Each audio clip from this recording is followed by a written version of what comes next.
৩০ লাখ টাকা খরচ করে বানানো হয়েছে রাজকীয় চেয়ার। আর সেই চেয়ার বানিয়েছেন এক খেজুর চাষি।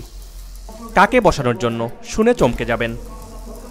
ময়মনসিংহের ভালুকার কৃষক আব্দুল মোতালেব একসময় সৌদি আরবে খেজুর বাগানে কাজ করতেন। সেই অভিজ্ঞতা নিয়েই দেশে ফিরে শুরু করেন খেজুর চাষ। ধীরে ধীরে হয়ে ওঠেন কোটিপতি। আর এখন তিনি আলোচনায় ৩০ লাখ টাকায় তৈরি করেছেন রাজকীয় চেয়ার। আর এই চেয়ার বানানো হয়েছে বিএনপির ভারপ্রাপ্ত চেয়ারম্যান তারেক রহমানের জন্য।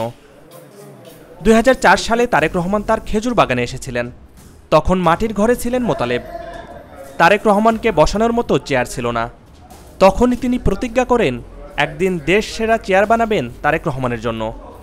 আর সেই প্রতিজ্ঞার ফল এই দুইটি রাজকীয় চেয়ার।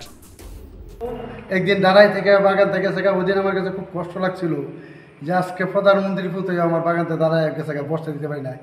যদি আল্লাহ আমার সুদিন ঘুরে দেয় তাহলে আমি এমনভাবে একটা রাজ সিংহাসন সাজায় বসাবো তারা যে সারা বিশ্বের মধ্যে দেয় যে প্রধানমন্ত্রী কীভাবে চেয়ারে বসে। এটা এই ধরনের চিন্তাভাবনা নিয়ে আমি এই চেয়ার টেবিল বানাইছি।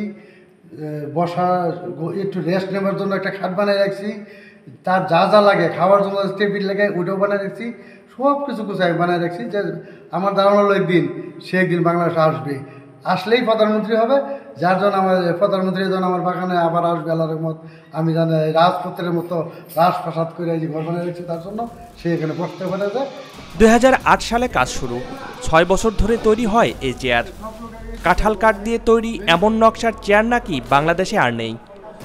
শুধু চেয়ারের জন্য খরচ হয়েছে ৩০ লাখ টাকার বেশি। আর পুরো আসবাবপত্রে খরচ ৫০ লাখ টাকা।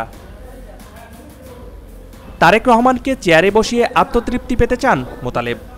আর সেই দিনের অপেক্ষায় তিনি এখনও রয়েছেন অধীর আগ্রহে।